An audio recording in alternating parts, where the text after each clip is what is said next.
Que maravilha essa canção do Beto Guedes. Meu Deus.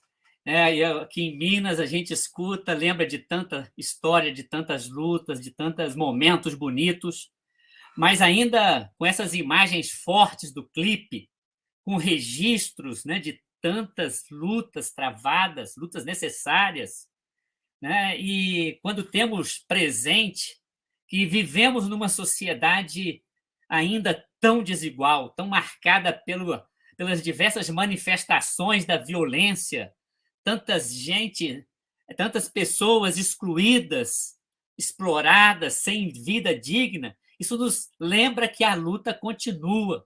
E aí a música de Beto Guedes fala muito. Vamos precisar de todo mundo para banir do mundo a opressão. Para construir a vida nova, vamos precisar de muito amor. É isso mesmo. Esse recado está dado, né? Essa outra estrofe ele fala com mais inteireza ainda. Vamos precisar de todo mundo e 1 mais 1 é sempre mais que 2. Para melhor juntar as nossas forças, é só repartir melhor o pão e recriar nesse desafio, né, o paraíso agora para merecer o que vem depois. É isso mesmo, essa caminhada que a gente vai fazendo e vai percebendo que ela é coletiva, é que dando as mãos mesmo que a gente avança. Nós já percorremos nos ensaios um caminho junto, né? Cuja memória, nesse momento, é importante, é decisiva. Cada um de vocês pode ter acesso a cada ensaio gravado no nosso canal, no YouTube, e de forma mais dinamizada, com textos e subsídios no blog do nossa comunidade Bremen. Vou pedir depois para colocar aí o endereço na tela, para que todo mundo que não está lembrando recordar o nosso endereço. Nós já vivenciamos no primeiro módulo, muito centrado no desafio do ver, de forma crítica, a realidade e se deixar por ela interpelar. Como que é fundamental isso na profecia. Vivenciamos também no segundo módulo, que foi focado no desafio de iluminar, de julgar à luz da palavra de Deus, as diversas tradições, também da sabedoria das diversas tradições religiosas, e desse modo a gente ir percebendo, né, no discernimento aquilo que é necessário, quais os sinais, quais caminhos seguir. E agora, hoje, somos chamados a iniciar o terceiro módulo dessa ciranda dos ensaios para a profecia. A profecia hoje, no nosso tempo. E nesse terceiro módulo, o nosso visar é o agir profético, o agir em si, nas suas diversas dimensões na sociedade que vivemos. E neste primeiro ensaio, abordaremos a importante dimensão sociopolítica da profecia. E ainda mais quando a gente tem presente essa complexa realidade urbana em que vivemos. Não é isso, Darlan? Exatamente, meu companheiro Edivar. E antes eu queria falar também, né, um pouquinho dessa canção do mineiro Beto Guedes. Gente, que coisa linda, né? E aí eu queria aproveitar e convidar cada um aí para registrar aí no nosso chat sua opinião, o que vocês acharam, né, o que vocês acrescentariam, como que vocês contextualizam, né, essa canção. Quero desejar a cada uma que nos acompanham uma ótima caminhada, um ótimo módulo, né, do ensaio para profecias. E aí eu queria repetir o que já foi dito algumas vezes aqui ao longo desses 2 primeiros módulos, né? O que caracteriza o ensaio é justamente esta leveza de estar no caminho, da alegria do dar as mãos para trocarmos ideias, compartilhar sonhos, utopias, de planejar passos, né? E, sobretudo, caminhar juntos rumo ao alcance das metas. No caminho, há algumas paradas para avaliar o percurso percorrido. A gente também celebra as pequenas conquistas, a gente chora junto os pequenos fracassos, né? E aí a gente vai alimentando sempre a amizade com companheiros e companheiras de caminho que chegam, outros que se despedem, outros que retornam, né? E aí a gente vai renovando também as motivações para seguir em frente. E nesse terceiro módulo, a gente precisa estar um pouco mais afinado, né? Pois se trata como muito bem o Edvar trouxe, do grande desafio do agir coletivo. Ver como que a gente realiza essa profecia, como que a gente vive essa profecia na prática. Concorda comigo, minha companheira Érica? Oh, coisa boa, Darlan! É muito importante estarmos cientes, atentos a todos os aspectos do processo de profecia, né? O processo de anúncio. Precisamos cuidar, de aguçar essa nossa sensibilidade, esse nosso cuidado, cuidarmos uns dos outros, atentos como Jesus aos sofredores, aos desesperançados, aos desamparados, e cultivarmos uma mística da resistência, cultivarmos uma mística do esperançar, que nos sustente em cada travessia, né? Nos desafios da caminhada, que são tantos. Como vimos, não há profecia individual, né? Acolher essa dimensão sinodal da vida é fundamental. Sinodal é tudo que exige da gente um caminhar junto, um com o outro. Precisamos superar essas ilusões do individualismo e da indiferença social. Caminhar junto, precisamos superar, né, os desafios de um processo individualista, né? De que as coisas podem dar certo caminhando sozinho, né? Num sistema de que a maioria se dê bem a partir de um grupo, né? Que sempre foi assim. Essas mentalidades constituem a nossa grande ameaça para o futuro. Depois da gente ouvir essas palavras iniciais, que tal chamarmos para a nossa conversa o nosso querido, né, nosso amado Marcelo Barros, a assistirmos juntos um vídeo de um dos movimentos sociais mais bem organizados, mais militantes, mais pé no chão, né, de que tem uma caminhada que inspira o nosso agir sociopolítico, o nosso agir freiriano na complexa sociedade em que nós vivemos.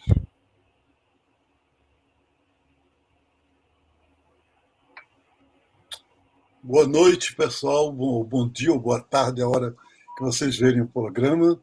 Uma alegria grande estar nessa roda de conversa com minha querida Érica, meu querido Darlan, Edvar, e todos vocês que formam essa roda de conversa. Que bonito, que coisa boa. Vamos para frente. Érica, você está propondo a gente ver o vídeo, né?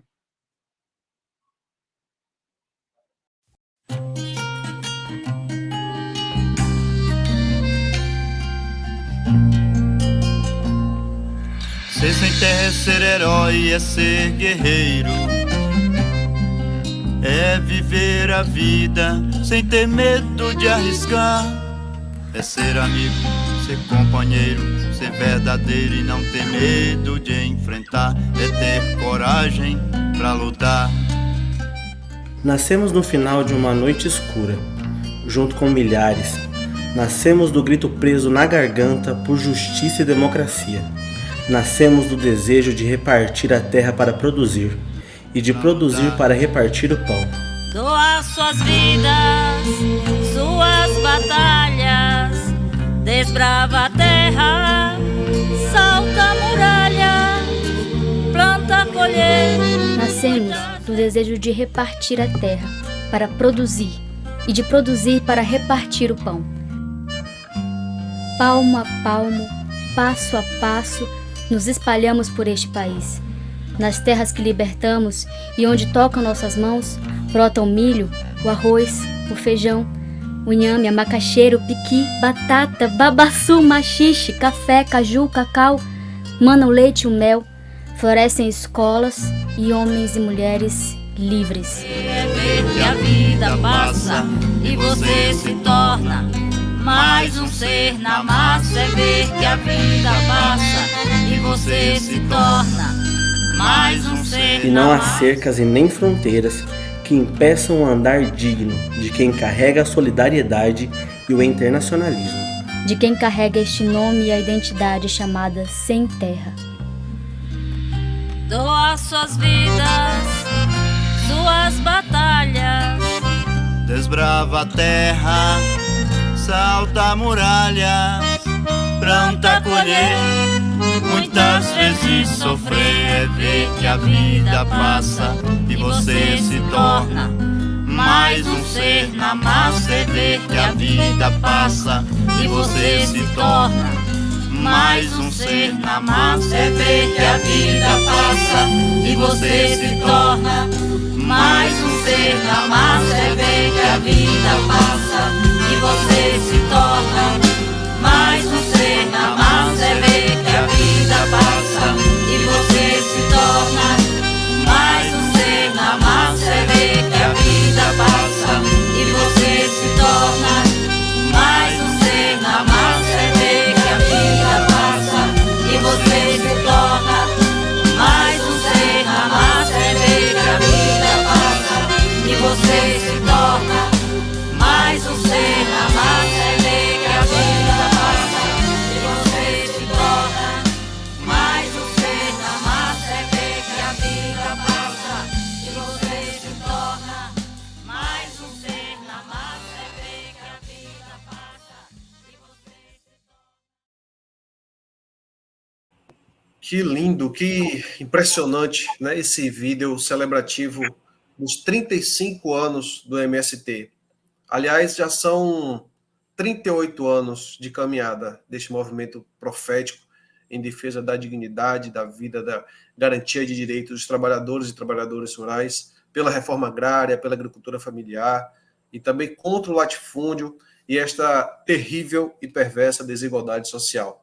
Desde que nasceu, pelas denúncias contra o latifúndio e a exploração dos trabalhadores e trabalhadoras sem terra, por ecoar também o grito dos empobrecidos, por colocar também o dedo nas feridas, né? Os poderosos deste mundo tentam o tempo todo destruir o seu nome, a sua legitimidade, a sua dignidade, mas com a força dos profetas, a sua caminhada continua firme, mesmo com tanta perseguição, mesmo com tantas campanhas difamatórias e também o sangue de muitas lideranças derramado.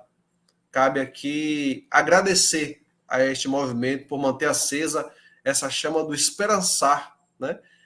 Mesmo que a justiça social e a missão de Jesus que veio para que todos tenham vida e a tenham em abundância, neste país tão cristão, seja utopia e sonho dos pobres e oprimidos. Eu queria que durante o bate-papo que a gente vai travar agora, vocês comentassem aqui no chat o que vocês pensam sobre esse assunto, que são os desafios do agir sociopolítico na sociedade atual. E aí, fazer a seguinte afirmação, né, provocando nosso querido irmão Marcelo Barros: não tem caminho pavimentado, não tem profecia fácil. Meu Deus. Marcelo, como que a gente pode desenvolver esse bate-papo a partir dessa afirmação? Darlan, é muito importante isso que você falou, e nós estamos falando de uma profecia sociopolítica. Quando a gente fala de política, muita gente pensa logo nas eleições, nos candidatos, nos partidos. Eu acho que a profecia política, a primeira coisa que ela faz é nos ajudar a compreender que política é construir o bem comum, a partir das bases dos pobres, a partir dos interesses do povo. O que significa que, sob um certo ponto de vista, tudo que a gente faz tem uma dimensão política. E tem não somente uma dimensão política, mas tem consequências políticas. Então, isso significa o quê? Se a gente diz que o movimento, por exemplo, esse vídeo lindo do MST, o que é que ele mostra? Primeiro, a profecia da organização. Imaginem o que é organizar gente simples, que vivia cada um para o seu lado, muita gente que deixou o campo, que já estava nas periferias, dispersos, em situações familiares, às vezes, muito difíceis, com emprego e com trabalhos, que sai de manhã cedo, volta de noite, não tem tempo para conversar com ninguém, não tem tempo para nenhuma reunião, não tem tempo para nada. Esse pessoal, nessa situação de grande vulnerabilidade, de grande fragilidade, qual foi o segredo? O que é que constituiu a palavra, a profecia-palavra, que juntou, que mobilizou, que fez retomar a esperança, em que a mulher não diz mais para o marido em casa: você está lutando, vamos ficar com o que é da gente, pronto. Para que lutar pelo que é de todos? O que é que vai garantir essa luta da gente, nós aqui, tão frágeis, tão sozinhos, tão pequenos? E a profecia, justamente, gente, é essa esperança que vence todos esses instrumentos de aquietação, todos esses instrumentos de acomodação. E aí a organização, o ficar de pé para a luta, as palavras de ordem, que não são palavras apenas externas, e uma disciplina militar. Não é isso. São palavras que vêm de dentro e que expressam a maior e mais forte esperança da vida. E que lembram a nós todos, todo mundo, por isso é profecia, que, como dizia Dom Helder Câmara, há 1000 razões para viver. Há mais ainda para lutar para que a vida seja feliz. E aí, todas as questões fundamentais, questões como de gênero, homem e mulher. O MST foi um movimento pioneiro em que as mulheres se organizaram como mulheres. E os homens machistas, formados no velho machismo latino-americano e brasileiro, puderam se converter, ou ir se convertendo, como nós estamos, cada dia vamos nos convertendo, e a profecia é isso, para o protagonismo das mulheres. Para os sem terrinha, uma maravilha. Eu já vi nos acampamentos e assentamentos crianças de 6, 7 anos, mas com convicção, não apenas repetindo bordões que ensinam a eles ou a elas, mas falando com força, com propriedade, aprendendo, sabe o quê? A serem submissos, mas juntos, organizados. Então, essa profecia da transgressão social a uma sociedade injusta, ao dizer não a tudo que nos oprime, a dizer, como diz o Papa Francisco, terra, trabalho e teto, né? Como condições fundamentais na terra, no campo e na cidade. Essa é a profecia que nós aqui vimos agora nesse vídeo. E aí é muito importante resumir para nós como é essa profecia sociopolítica. Primeiro, a capacidade da escuta. Não tem profecia sem escuta. Na Bíblia, os profetas são chamados nabi, chamado. Então, você ouvir um chamado. Você que está nos ouvindo, ouve um chamado interior, você tem lá dentro de você uma inquietude, alguma coisa que está te puxando para você se desacomodar, então é a profecia. Se não tiver, não há profecia. Segundo, essa sensibilidade de partir sempre de baixo, sempre dos mais pobres, sempre dos mais vulneráveis. Finalmente, a capacidade de convocação, porque é juntos que nós vamos ver. Então, essa é a profecia sociopolítica do MST, dos movimentos sociais, e as quais nós todos somos chamados a viver. Gratidão, Marcelo, por ter puxado aí a lógica feminina, né, nesse caminho, nessa travessia que a gente faz. E, de fato, dentro dessa dimensão sociopolítica, há muitas lutas para uma emancipação das mulheres, por uma equidade, né? Nós podemos aqui resgatar desde a luta pelo simples direito a votar das mulheres, né, no qual a gente celebra o movimento sufragista em 24 de fevereiro, até a mobilização das mulheres em suas comunidades, né, por uma melhor estrutura para si e para os seus, né, por água, por hospital, por uma escola de qualidade para os seus filhos, né? A luta das mulheres para participar, por exemplo, da Constituição de 88 no Lobby do Batom. E, acima de tudo, a luta das mulheres, né, pela vida. Nós somos o 5º país que mais mata mulheres no mundo, por uma lógica de gênero perversa, patriarcal, machista, em que os nossos corpos são tomados como propriedade. Então, nós historicamente lutamos não só por nós, pelas outras, pelos outros, mas, acima de tudo, por uma sociedade que seja justa, que seja igualitária, né? E que respeite, né, essa transversalidade feminina. E aqui eu quero resgatar o papel de Maria Madalena, nessa lógica do empoderamento, na caminhada, na travessia de Jesus, mas também quero resgatar a minha ancestralidade através das figuras das Iabás, né? Que cada poder feminino e cada energia feminina se impõe, né, e atravessa essa luta junto com nós, mulheres e homens, né, nesse caminho. Que beleza, Érica, que coisa bonita e boa, profunda que você diz. Acho que esse agir sociopolítico, ele tem essas diversidades, né? E você toca nisso de uma forma muito bonita. Edivar, você podia comentar mais alguma coisa conosco sobre isso? Sim, eu fiquei ouvindo a Érica e antes você, e aquele comentário que o Darlan fez do movimento do MST me deu vontade de entrar na conversa. Obrigado por me chamar, Marcelo.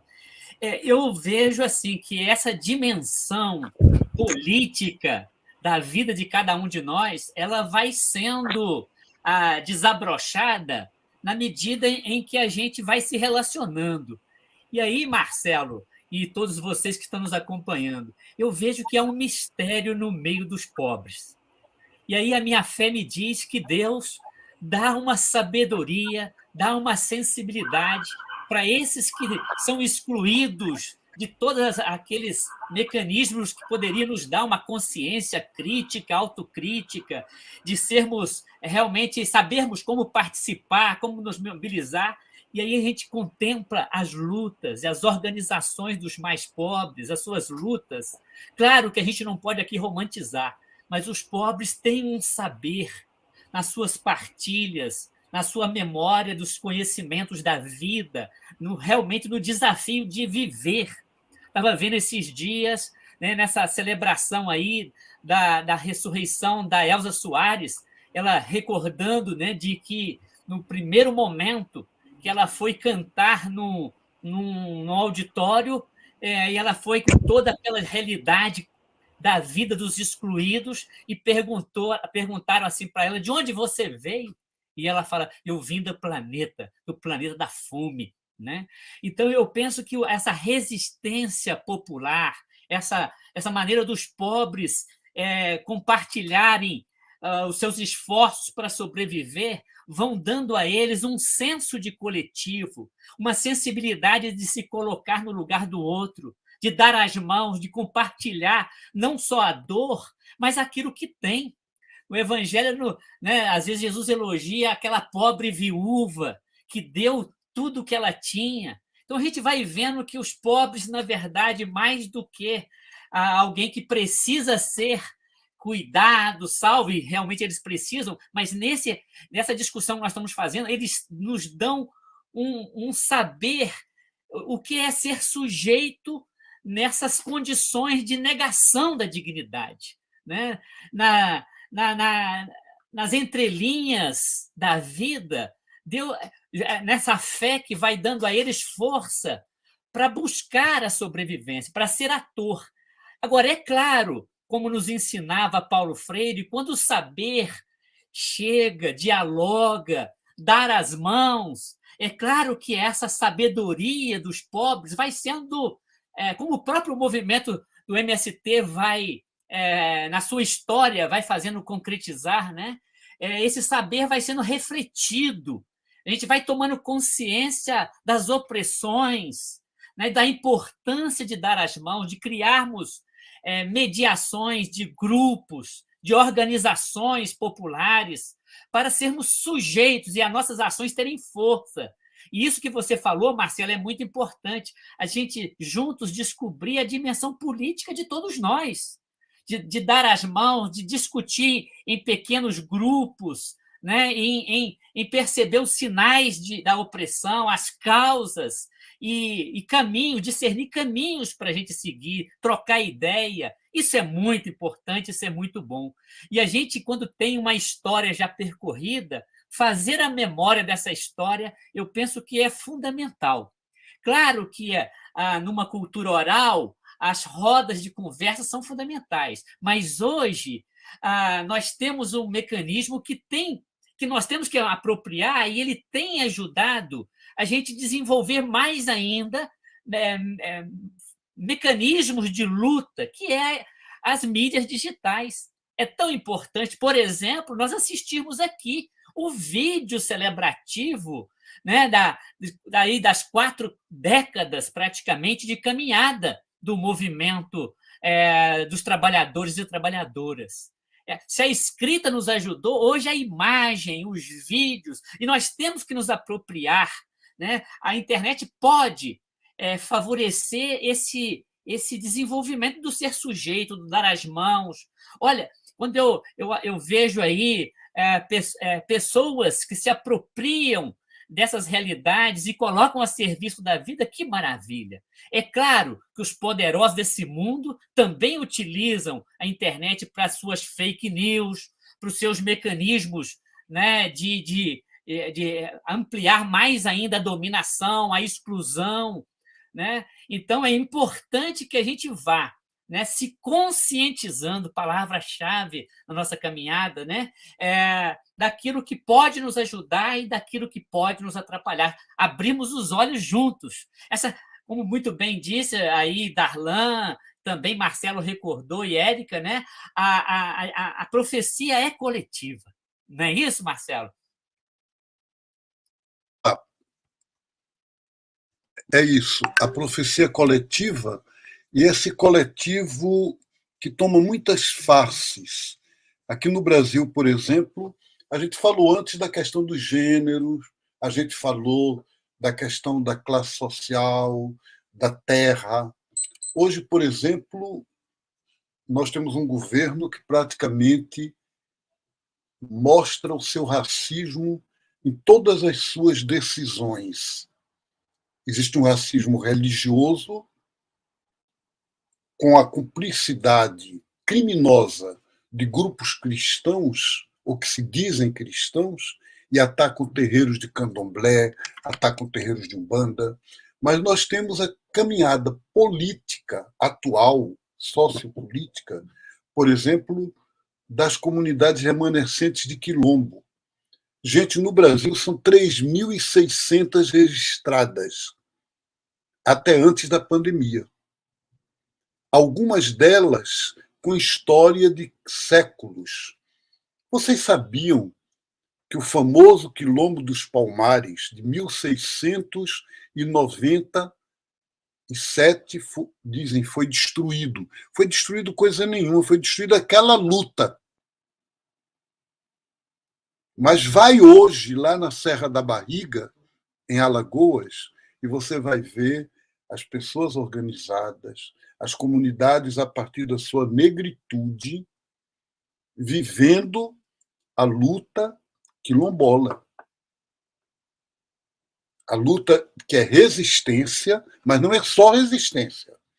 Tem que ser denúncia, luta contra as opressões. Quer dizer, você resiste, não cai, mas você não é só resistir, ficar de pé.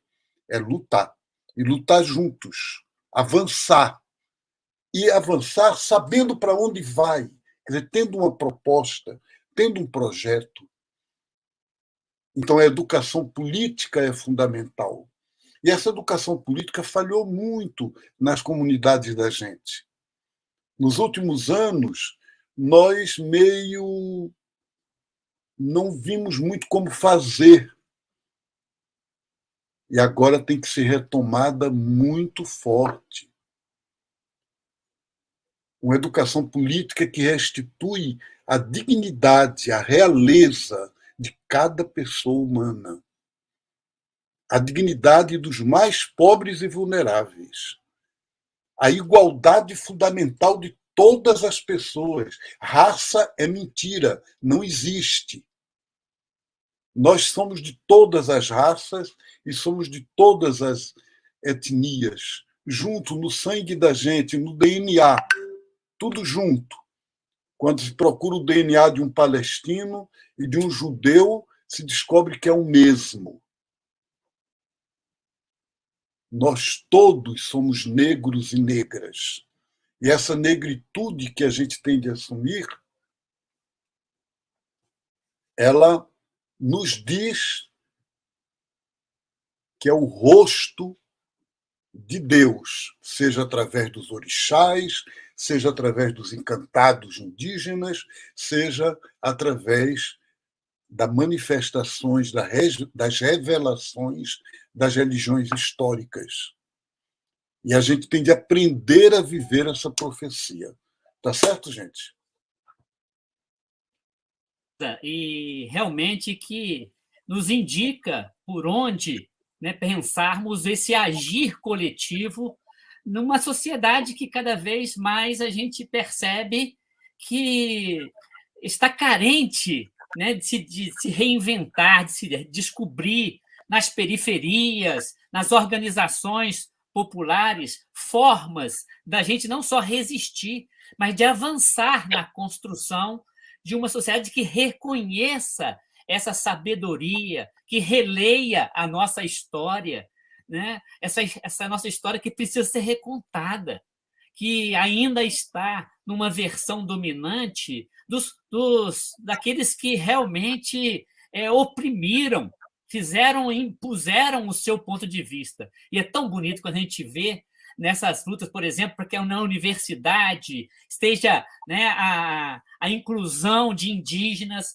as cotas raciais, as cotas sociais, que a gente lute para que os subsídios, os livros, né, estejam contemplados a história dos povos originários, a história do povo negro, os diversos que contribuíram para a construção nesse país, falando em termos de Brasil. Não é isso, Darlan? Com certeza, companheiro.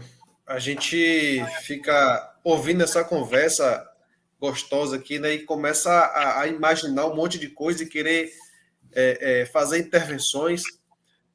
Mas antes de fazer as contribuições, né, eu queria mais uma vez convidar que as pessoas também reflitam com a gente aqui no chat, né, e convidar também vocês a assistir mais um vídeo agora sobre um movimento urbano, o movimento Povo Sem Medo.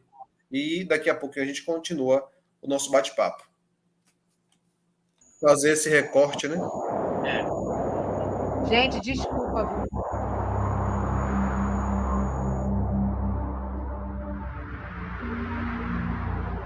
Numa luta, a gente não sabe se vai perder ou se vai ganhar.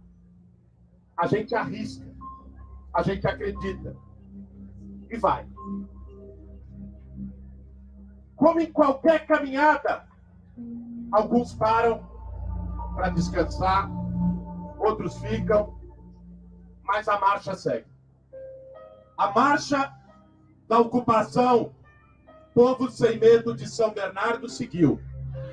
Está o povo sem medo de lutar. Aqui está. Desde o dia 1º de setembro de 2017, quando os primeiros barracos começaram a ser fincados nesse terreno.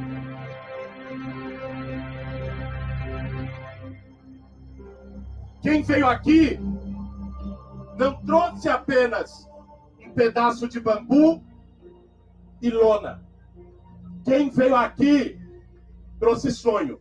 Sonho de sair da humilhação, de sair do aluguel, E nesses 6 meses, não foi fácil.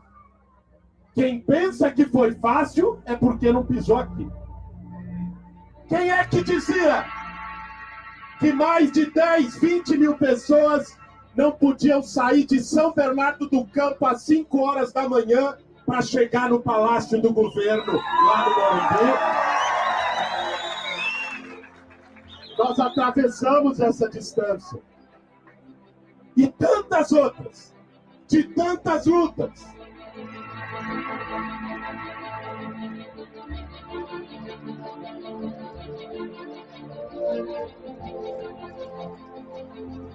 Nós enfrentamos nessa caminhada, nessa estrada, também o preconceito. O preconceito de quem não quis entender a nossa luta. De quem chamava a gente de vagabundo. Nos últimos 6 meses, nós plantamos. Cuidadosamente, nós fomos regando. Nós fomos cuidando dessa luta como se fosse uma filha nossa. E depois da plantação, chega o momento da colheita. Esse momento que a gente tanto esperou e tanto lutou por ele, é um momento que a gente não alcançaria sozinho. Nenhum de nós conseguiria isso sozinho. Uma salva de palmas a todos os guerreiros e guerreiras que fizeram essa ocupação.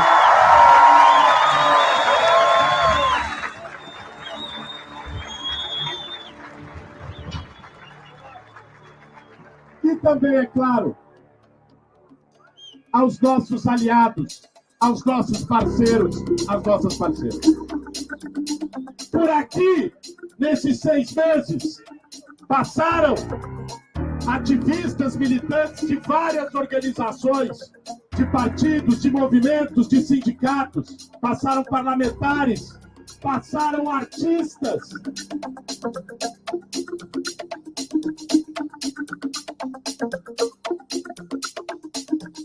Passaram religiosos, passaram lideranças do Brasil e de fora do Brasil.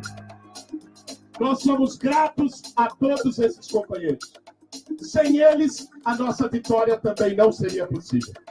Foi isso que nos permitiu chegar até aqui e poder trazer para essa Assembleia o acordo assinado da nossa conquista, a ocupação todo sem medo de São Bernardo do Campo.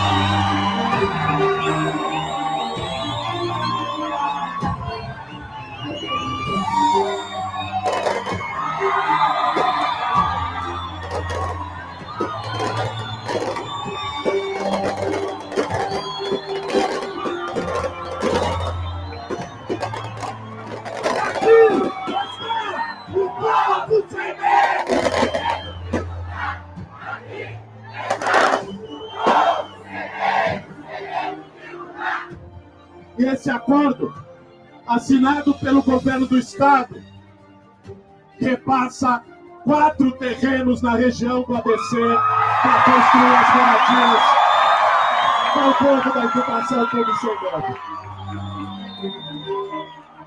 Guerreiros e guerreiras, parabéns!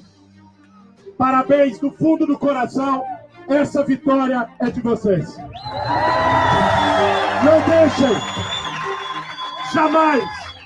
jamais, ninguém dizer para vocês que alguém deu isso para vocês. Ninguém deu isso para nós.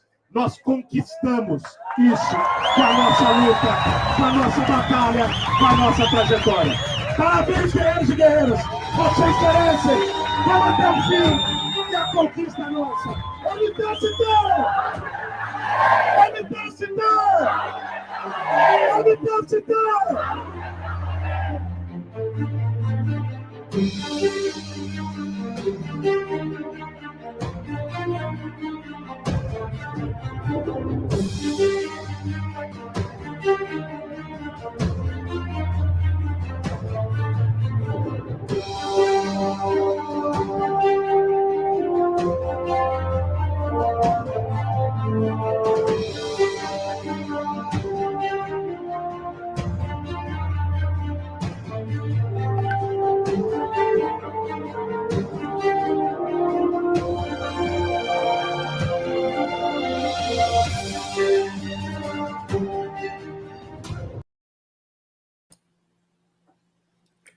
Gente, é assim, impressionante, né? Assistir, acompanhar esses dois vídeos.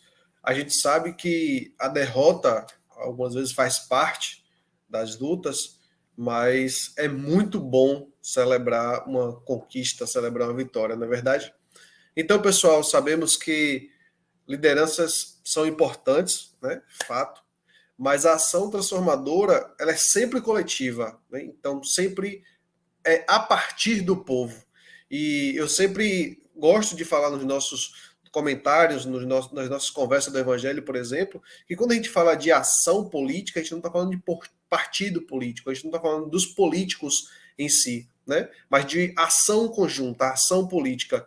E a gente vê que esses são movimentos políticos, são pessoas politizadas vivenciando essa transformação, essa ação transformadora coletivamente, né? E aí a pergunta, né, que a gente solta é como concretizar, né, esse agir coletivo.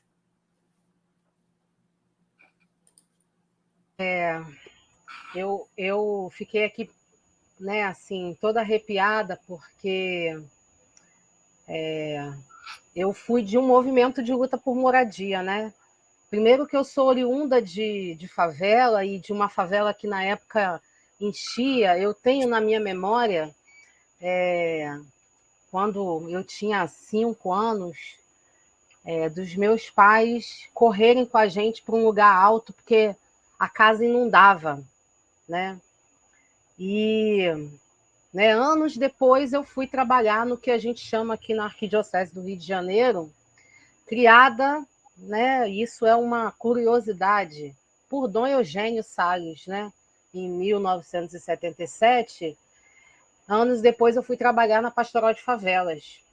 E a Pastoral de Favelas tem um papel, né, ainda existe, de atuar na organização das comunidades ameaçadas de remoção, ou por uma questão de especulação imobiliária, ou por uma questão de risco, meio ambiente, né? E é engraçado que, mais uma vez, eu vou trazer aqui a figura feminina, porque quando a gente chega nessas comunidades, quando a gente chega para perguntar quem é a liderança, quem está reunindo aí as famílias, quem tem o domínio de quem mora nessas casas, quais são as principais necessidades, a relação de afeto que cada moradia dessa tem, nós vamos encontrar as mulheres, né? E eu passei 10 anos nesse processo, e vendo esse vídeo eu fiquei super emocionada, né? E com certeza quem está nos assistindo também vai ficar, porque a gente está num momento muito delicado. Primeiro, porque nos foi arrancado o processo democrático em 2016, tirado, né, tomado a presidência, né, a partir de um golpe, né, na figura da Dilma Rousseff, nossa primeira presidenta. Depois, porque nós vemos perdendo esse processo de democracia, né, que foi muito, muito pesado até essa nossa última eleição presidencial em 2018, no qual nós vimos a ameaça a todos os nossos direitos, né, sociais, políticos, trabalhistas, ambientais. Nunca se matou tantas mulheres como está sendo feito agora nesse período, né? A pandemia nos tirou também essa lógica, essa pedagogia da prática da rua, né? Da mobilização, do encontro, do reencontro, do abraçar, né? A pandemia nos tira isso, nos faz repensar a metodologia da militância, né? O encontro online, como a gente está aqui, que é importante, mas a gente sabe, né, o quanto que faz falta esse encontro de rua, esse caminhar, esse lutar. Então, vendo esse vídeo, né, do Povo Sem Medo e o vídeo do MST, eu fiquei aqui toda arrepiada lembrando da minha história. Depois eu lembrei de mulheres que vieram antes de mim, porque só é possível eu estar aqui hoje, né, como uma mulher feminista preta, né, e a minha lógica de empoderamento e de atuação quanto mulher se faz diferente porque eu sou uma mulher feminista preta. Porque, infelizmente, na lógica da pirâmide, né? Eu ainda estou abaixo das minhas companheiras, né? Não retintas. E isso é importante a gente destacar. Na lógica racial, em que o nosso querido Marcelo Barros trouxe, que é super importante, nós somos todos irmãos e irmãs, mas, infelizmente, no racismo estrutural, na pirâmide, homens e mulheres, pretos e pretas, estão abaixo dessa pirâmide, né? E aí a gente precisa lembrar de quem veio antes de nós, né? Eu fiquei lembrando das mulheres que lutaram pelos direitos das empregadas domésticas, pelas mulheres aqui da Baixada Fluminense, da região de onde eu falo, para quem está nos ouvindo hoje, que lutaram pelas passarelas, pelos postos de saúde, pelas escolas, que estiveram nas trincheiras de lutas, né, diariamente, pelo básico de estrutura, de direito, de acesso à política pública, mas também que lutaram pelo empoderamento, que lutaram pelos espaços de poder. E não tem como, né, Darlan, Edivar, Marcelo, terminar essa fala sem lembrar de minha amiga, companheira, Marielle. Eu até engasgo, né? Porque dentro dessa nossa luta, nós ainda corremos todos os dias o risco da perda das nossas vidas. Tem uma pesquisa que vai dizer que todas as mulheres pretas hoje com mandato no Brasil estão sob ameaça de morte, pelo menos 99%. E é sobre essa luta que a gente vem dizer, né? Então, que coisa bonita esse vídeo, e eu espero que a gente se aproprie, né, de cada exemplo que foi apontado aqui com o MST, com o MTST e de todas as nossas lutas, porque esse ano ele é muito importante para nós. Nós não podemos continuar sem democracia, nós não podemos continuar perdendo os nossos direitos.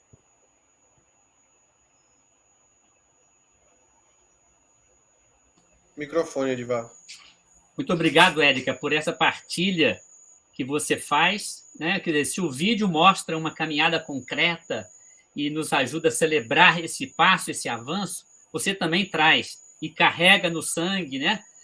No que corre em você, toda essa memória, essa caminhada sofrida de lutas. Então, isso é muito importante nesse dia em que estamos aqui, nesse ensaio, refletindo sobre o desafio da profecia urbana, do agir coletivo.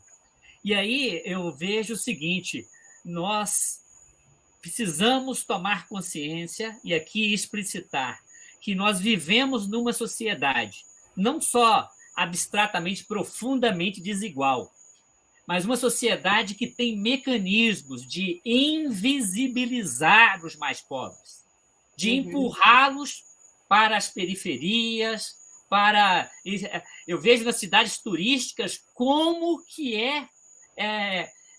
impedido as pessoas de verem a realidade da desigualdade. E que em cidades como o Rio de Janeiro e outras capitais, onde os aglomerados e as favelas se misturam, as fotografias mostram essa abissal desigualdade, essa perversa. E aí não é só mecanismo de invisibilização.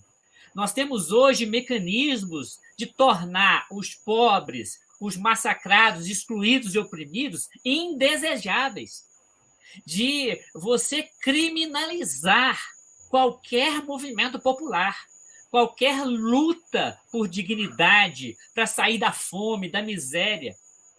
E aí eu entro com um terceiro, além da invisibilização e além desse mecanismo de expressar que eles são indesejáveis, nós vamos vendo uma cultura da indiferença.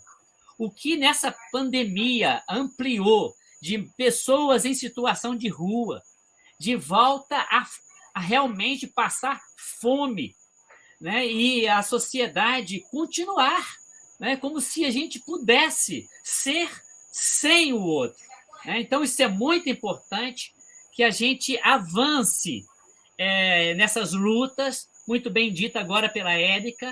Nós vivemos esse ano de 2022 um contexto decisivo, onde a gente pode, né, se dermos as mãos, né, caminhar para uma política coletiva onde, de fato, a vida volte a ser o bem maior, né, com apoio às organizações populares, aos movimentos que querem construir um Brasil para todos, de fato, né, que lute, né, contra esses mecanismos de exclusão. Se a gente vai ver aí que a pandemia ela impediu os nossos encontros, as nossas manifestações de rua, mas nessa pandemia, ao longo dela, já está aí saindo. Aqueles que eram já milionários, bilionários, ficaram muito mais ricos, enquanto os pobres e a classe média baixa, mais pobre ainda.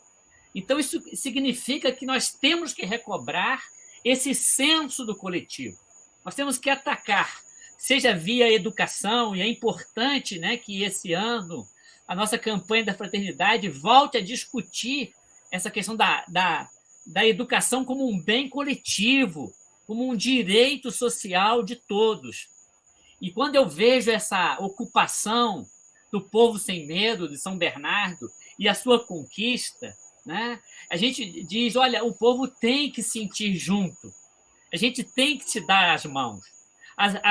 Ele fala lá de processos de apoio, o quanto que é importante as universidades, as igrejas e religiões, outras instituições da sociedade civil, né?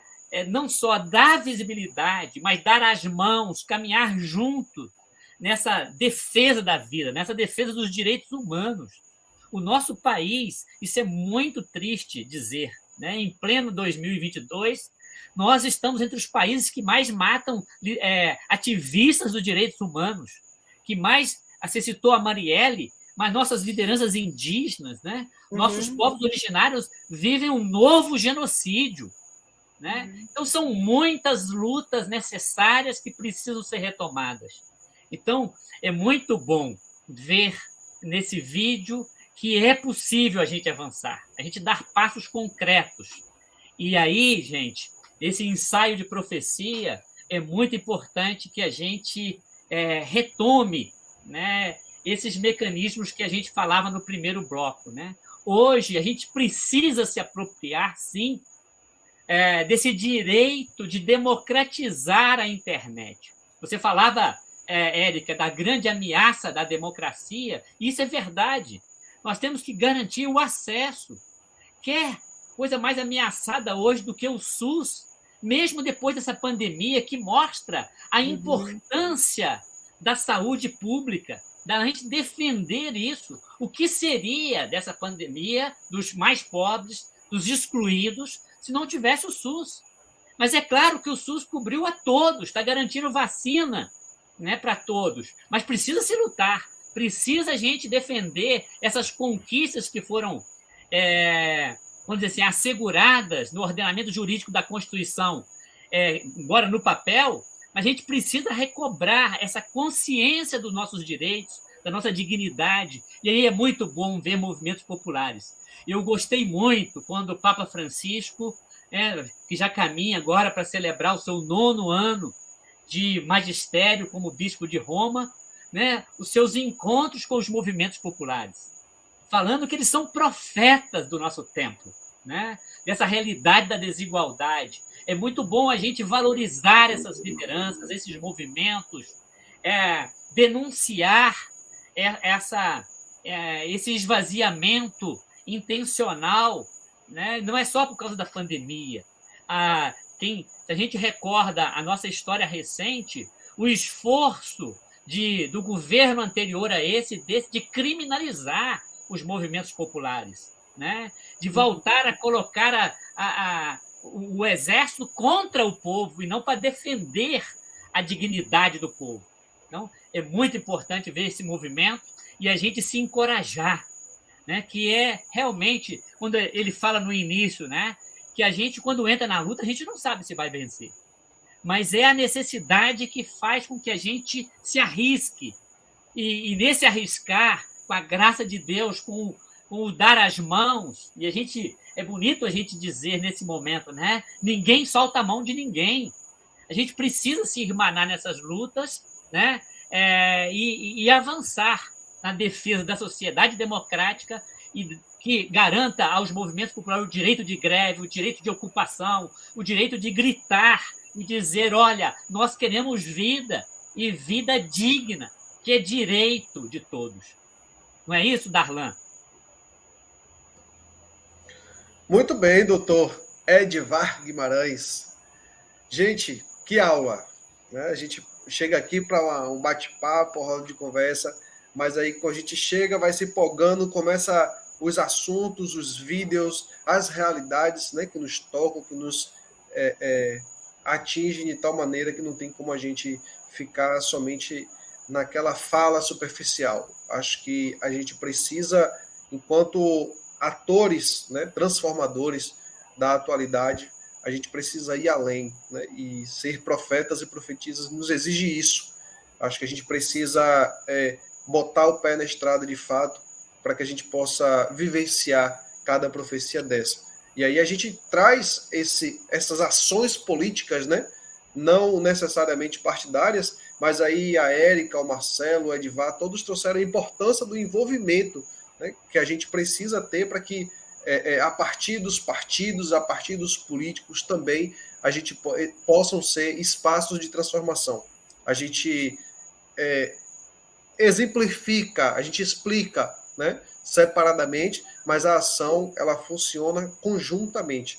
Talvez essa seja uma ação prática, né, uma ação concreta do nosso ensaio de hoje, né, que a gente possa se engajar mais, ter mais propriedade, conhecer os políticos, as idealizações de cada partido, como que funciona, o que é que cada sigla funciona, qual o objetivo real, né, de cada partido, para que a gente possa ter mais propriedades. Estamos nesse contexto de ano eleitoral e é um desafio muito grande, porque principalmente nas cidades pequenas, nos interiores, né, os candidatos que a gente apoia, às vezes apoia partidos que não condiz com o nosso ideal político, né, com a nossa realidade política. Então, até quando a gente vai apoiar partidos, mesmo em cidades menores, né, que não condiz com o que o Brasil precisa de fato? Então, que a gente tenha também essa consciência, esse posicionamento para dizer aí aos aqueles e aquelas que a gente apoia sobre o que a gente precisa e o que a gente pode, de que forma que podemos caminhar juntos.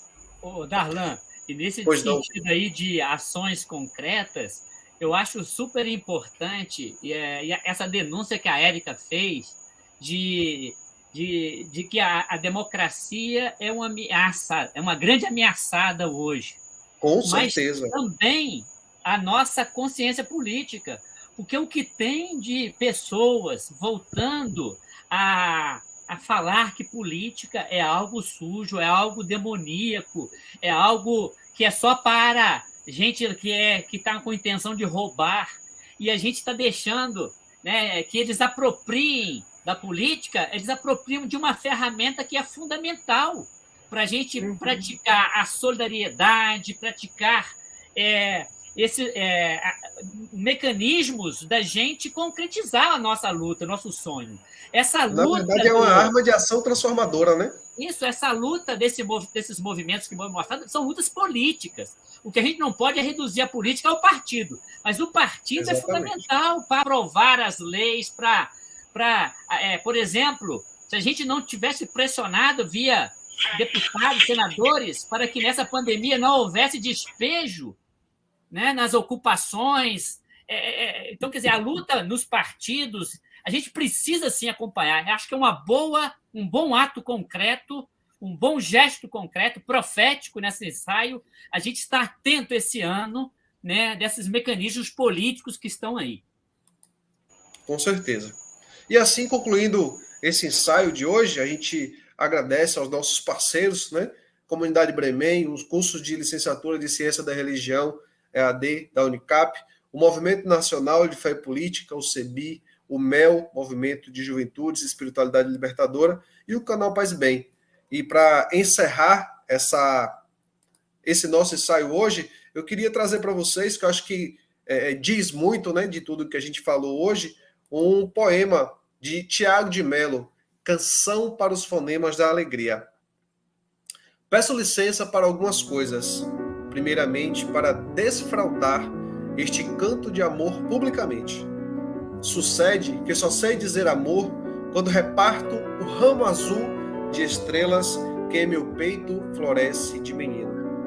Peço licença para soletrar no alfabeto do sol pernambucano a palavra tijolo, por exemplo, e poder ver que dentro dela vivem paredes, aconchegos e janelas, e descobrir que todos os fonemas são mágicos sinais que vão se abrindo, constelação de girassóis girando em círculos de amor que de repente estalam como flor no chão da casa. Às vezes, nem há casa, é só chão. Mas sobre o chão, quem reina agora é um homem diferente que acaba de nascer, porque unindo pedaços de palavras, aos poucos vai unindo argila e orvalho, tristeza e pão, cambão e beija-flor, e acaba por unir a própria vida no seu peito, partida e repartida, quando afinal descobre um clarão, que o mundo é seu também, que o seu trabalho não é a pena que paga por ser homem, mas o modo de amar e de ajudar o mundo a ser melhor. Peço licença para avisar que, ao gosto de Jesus, este homem renascido é um homem novo. Ele atravessa os campos espalhando a boa nova e chama os companheiros a pelejar no limpo, fronte a fronte, contra os bichos de 400 anos, mas cujo fel espesso não resiste a 40 horas de total ternura. Peço licença para terminar soletrando a canção de rebeldia que existe nos fonemas da alegria, canção de amor geral que eu vi crescer nos olhos do homem que aprendeu a ler. Santiago do Chile, verão de 64. E assim a gente se despede dessa alegria de mais ensaio. Beijo no coração. Obrigado, Érico. Obrigado, Edivar. Obrigado, Marcelo. Até a próxima semana, se Deus quiser. Gratidão.